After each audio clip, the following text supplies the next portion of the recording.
and there's nothing I can do except keep going. Um, so for the most part, things went really, really well until I was 17. And then at age 17, it was right before my 18th birthday. I got very, very sick, and nobody knew why I was sick. And I just kept getting sicker and sicker. And so we're going back and forth to the doctor, and they're like, we don't know what's wrong with you.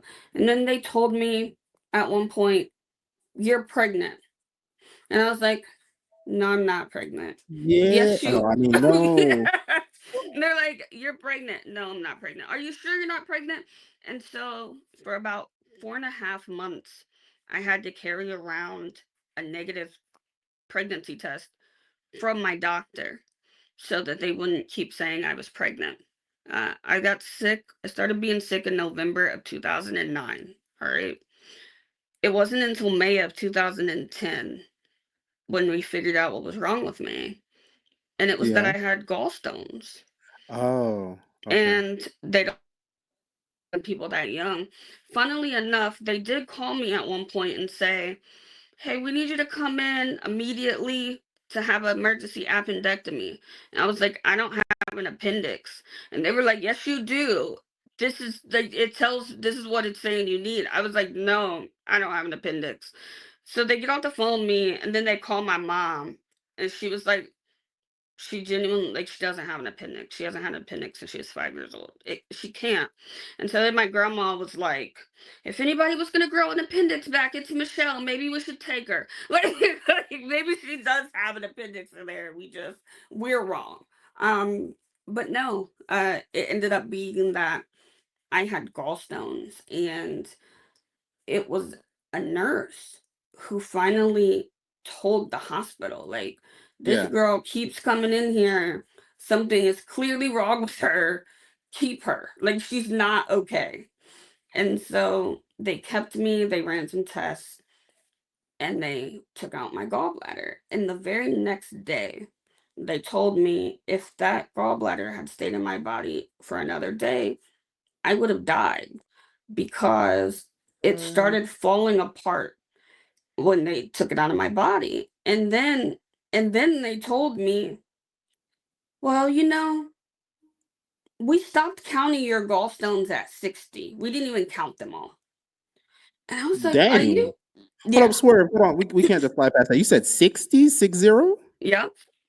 And that wasn't all of them. They didn't even count all my gallstones. Carry on. Hmm. So then that summer was Yeah. crazy. And this was my senior year of high school. Um, so I like missed the last half of my senior year of high school because I was in the hospital. And then that summer I had to get B12 shots, and I was really unhealthily skinny because I had been sick for so long. It was just this. But after that, things were okay for me for a little while. And I decided that I wanted to move back to Indiana because in the South, when you have a disability, there are Hmm. not a lot of prospects for you. Okay. And I didn't want to live somewhere where I couldn't become gainfully employed someday. And so toward the end of 2011, I was like, hey, mom, I'm going to move back to Indiana. Like, Arkansas is not working for me. And so she was like, all right, cool. And then she ended up meeting a guy. And so that part of our family ended up coming back to Indiana in 2012, which was amazing.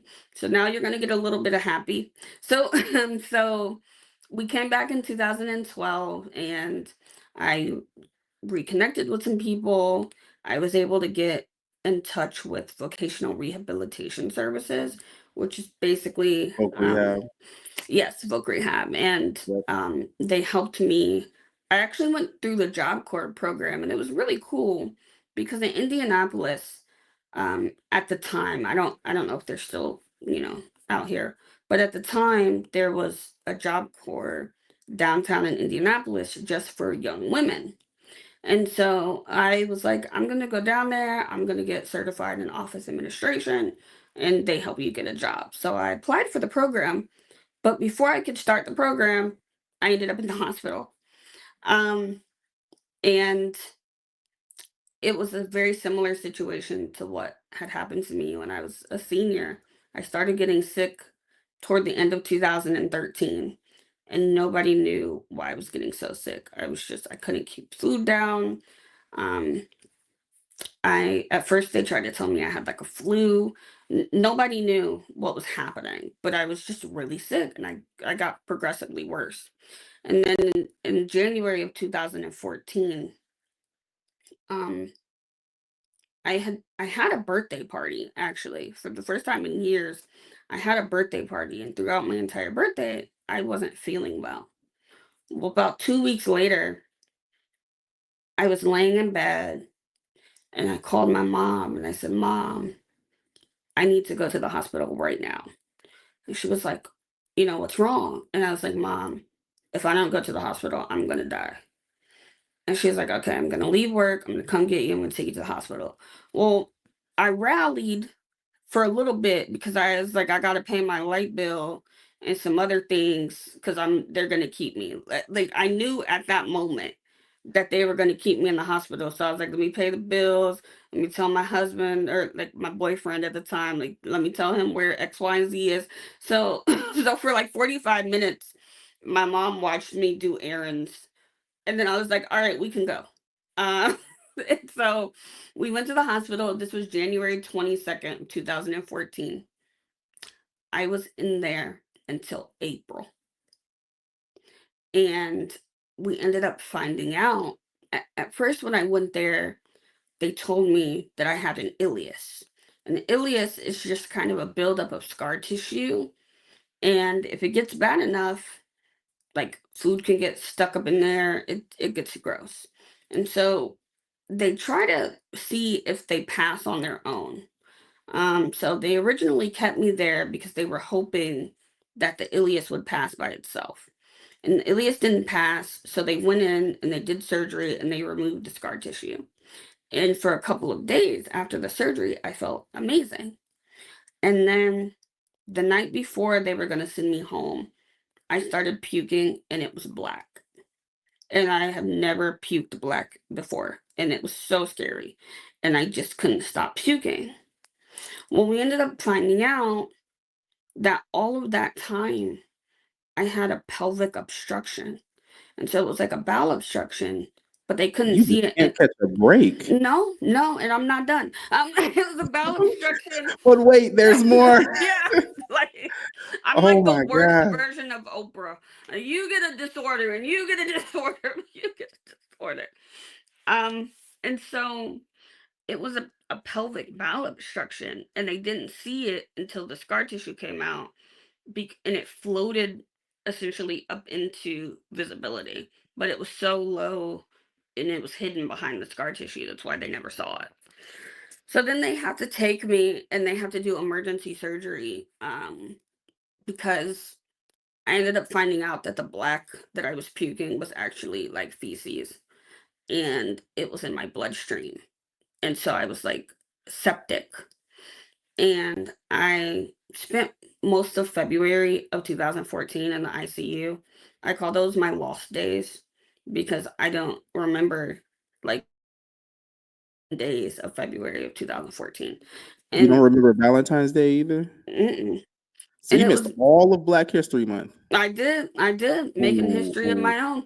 Yeah, okay, you know what? I'll let you keep your black card. Go ahead. And so it got wild because like hearing the story, my mom isn't really one to break down very often, but she told me at one point it was so hard for her because I was so feverish and sick that I would forget that I saw her. And so one day she came to see me. She was like, "You were just crying because you said I wasn't, that you hadn't seen me. And I had just saw you earlier in the day." Like that's how sick I was. I couldn't remember people seeing me or anything. Um, so that was crazy. I mean, that whole ordeal was just it was crazy. And it took so long for me to recover. And then when we thought I was recovered, they were like, "No, you have an ovarian cyst, so it's really big. We got to figure this out." And so I had to have the cyst drained, and I mean, So how old were you on this one when they found this one? Oh, I was, shoot, how was I? 21, maybe? Cheese and Man. bread. So you had them when you what, like what, 16? When you had the Mhm. 60? Yep. I And I then started having again at 20?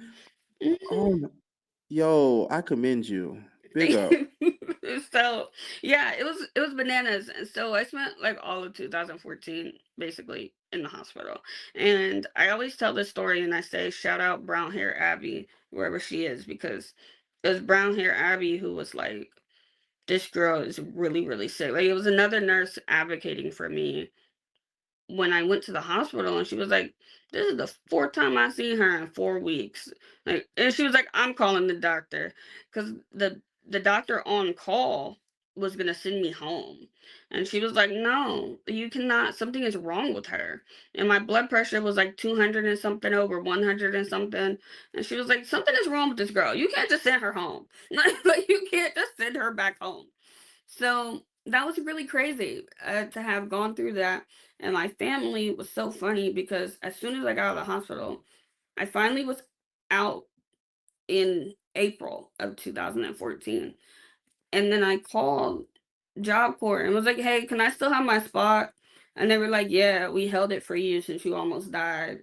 The next class starts in June. I was like, bet, I'll be there. So from the time I got out of the hospital to June, I just focused on being well enough to go do this program. And the program is supposed to be a 9-month program, but I finished it in 6 months. So by the end of 2014, I had actually finished my Job Corps program and graduated. And then I started a job at Lowe's call center. They had just opened up a call center here in Indianapolis, and so it was great. Um, and I thought things were going so well for me until in 2015, toward the end of the year, I started having stomach problems again.